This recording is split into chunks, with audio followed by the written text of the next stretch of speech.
So what I want to talk about today is a project that we are about 10 or 11 months into. So I want to talk about the need we saw in our target population, the focus we decided to take, some of the activities and some of the feedback we're getting for people. But first I want to contextualize it in the world of the library. So the world of the library is an interesting place in K-12 schools. So I'm talking here specifically about librarians who work in K-12 schools or school librarians. Because they are often under-recognized by folks outside of librarianship as people who cross-pollinate across disciplines. They're also people who are the most likely to be working with students when students are navigating information in the wild. And that means that they are frequently encountering resources that haven't been pre-vetted or pre-discussed before. And that means a different kind of need from, for example, a science or a social studies teacher who's trying to deal specifically with lab data or census data.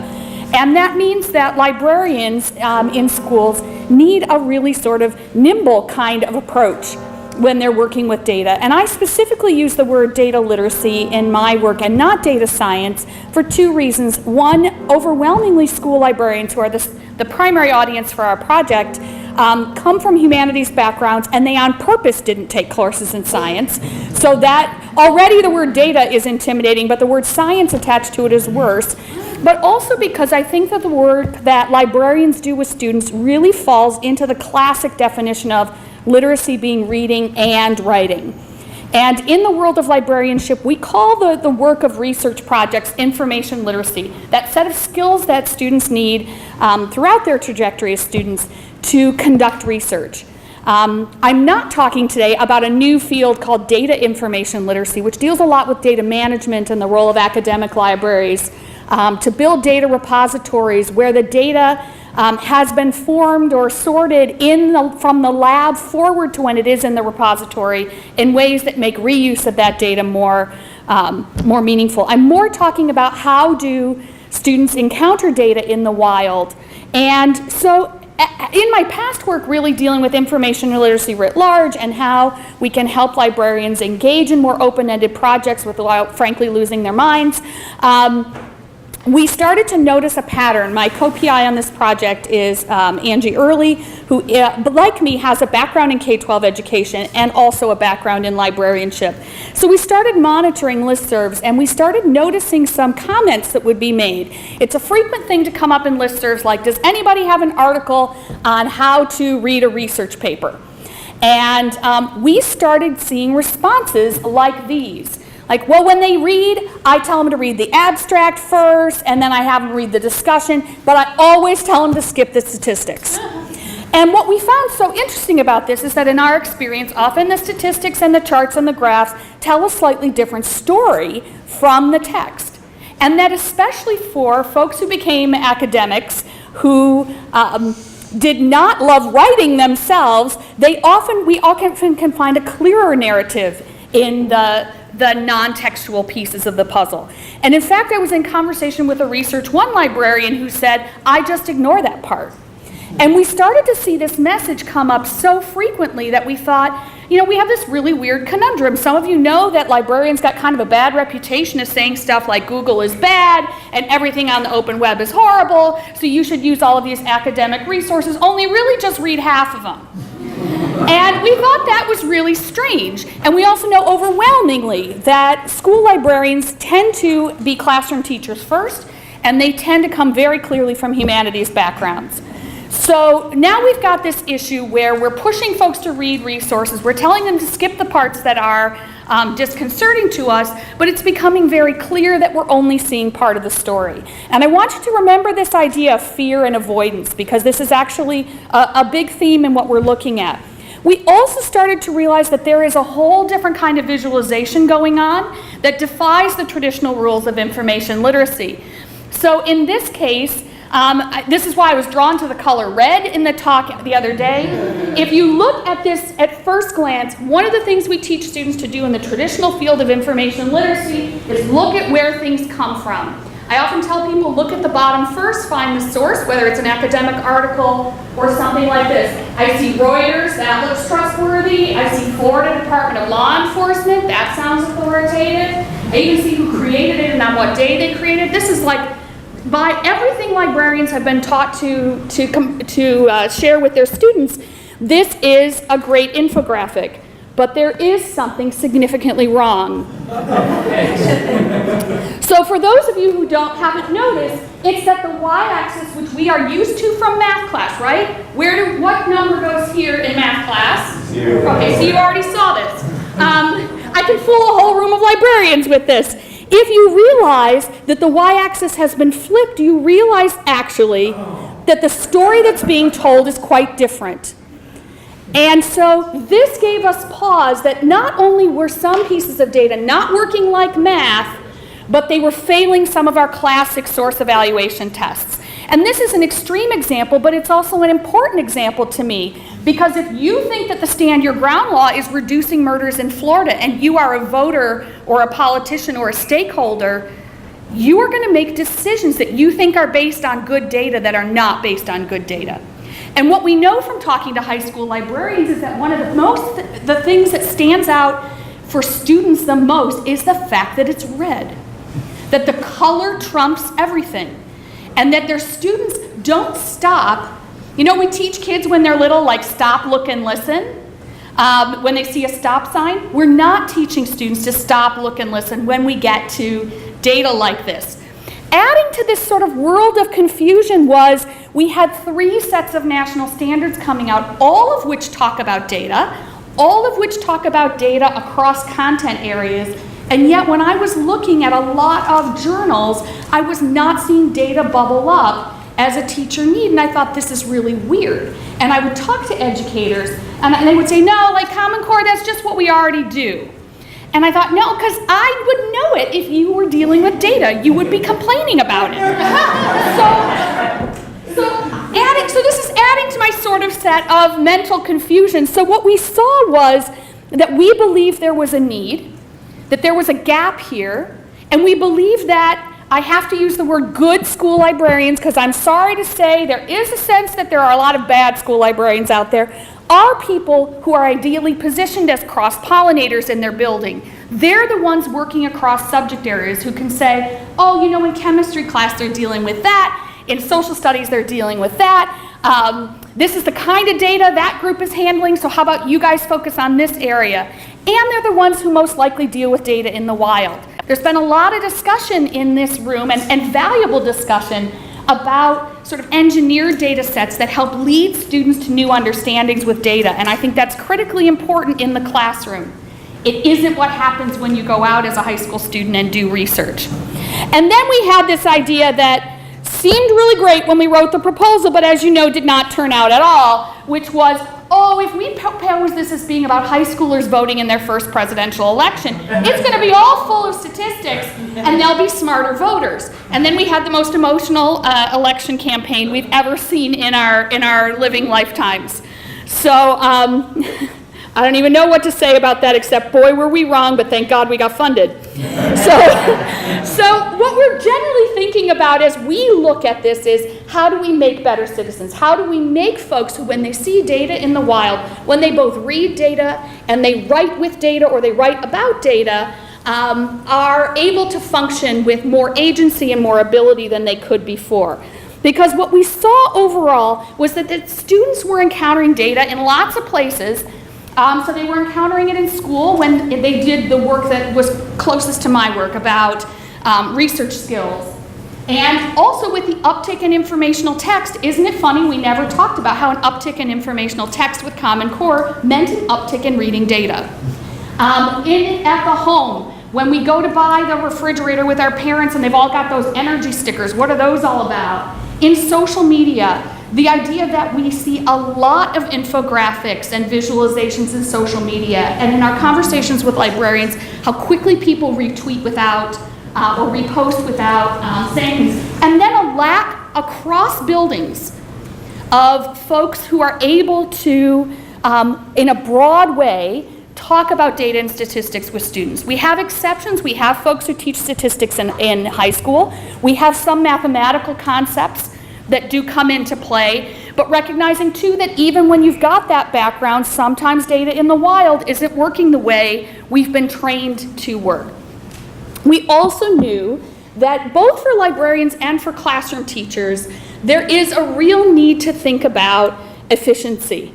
The reality is, in the way school works today, and I know there's been a powerful argument for thinking about the classroom of the future, but I just want to say my nieces and nephews are in school now, so I'd like to work now on how we can up the game of our educators, primarily our librarians, but as you'll see, several other folks in the ecosystem. How can we help identify, out of all of the strategies for reading and writing with data and statistics, how do we identify the ones that are likely to have the highest impact and be what Deborah Ball would call those high leverage practices? How do we give folks a small and manageable toolkit that they can leverage in these unpredictable situations? So, of course, we took on, as every academic does, a small and manageable project where we wanted to look across the landscape of data.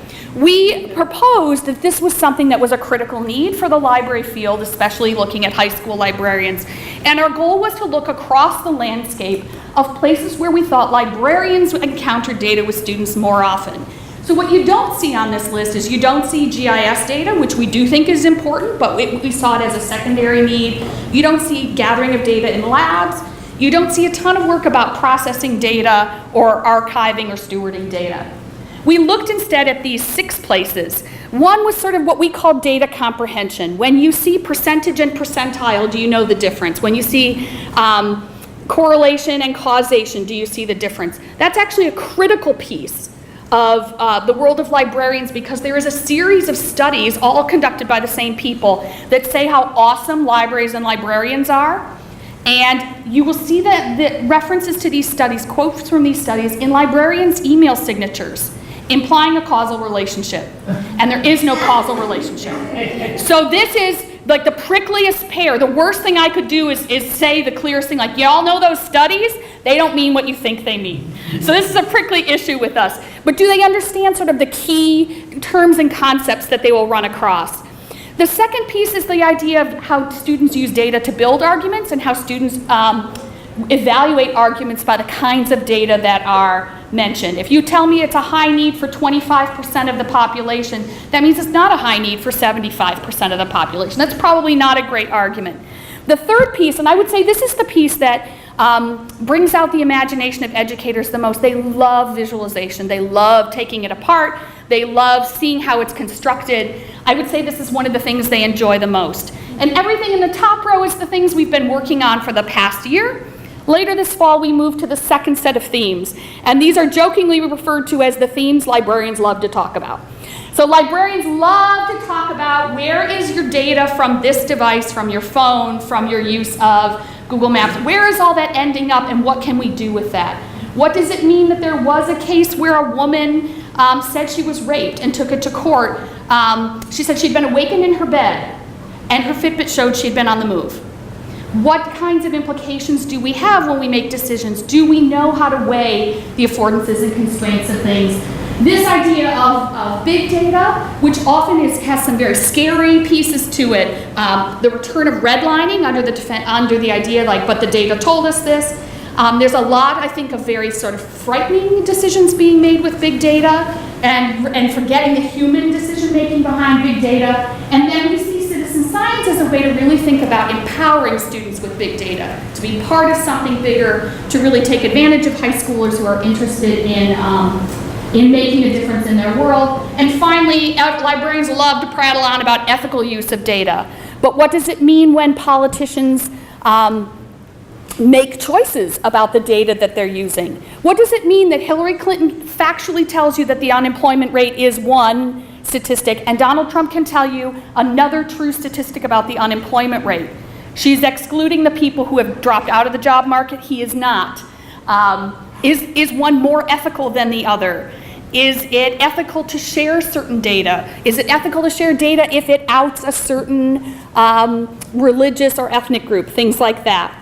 And to do this, what we decided to try was to employ 8, we call them the curriculum experts, people who are really fluent in the worlds of libraries and research. One used to be a Google search educator and now is a school librarian. One runs Noodle Tools, which is the most common note-taking tool used in school libraries. And we shared with them 4 already published books that deal with sort of how we make data and statistics about the everyday. So stat spotting introduces ideas like statistical benchmarks. If you know there's about 330 million people in the country, and you know that the National Education Association is about 10 million people, is that significant? It might be 3 million people. You can decide if it's significant. This is a book on sort of breaking down statistics. This was really interesting because it had a chapter that flummoxed everybody on the team, and that's when we agreed we were not going to talk about p-value. Because our idea was if it was too hard for the stars of the field, who were in part chosen because they were influential in the field, then we weren't going to make it a high leverage priority in practice. One is, this is the best book I've ever read about data visualization.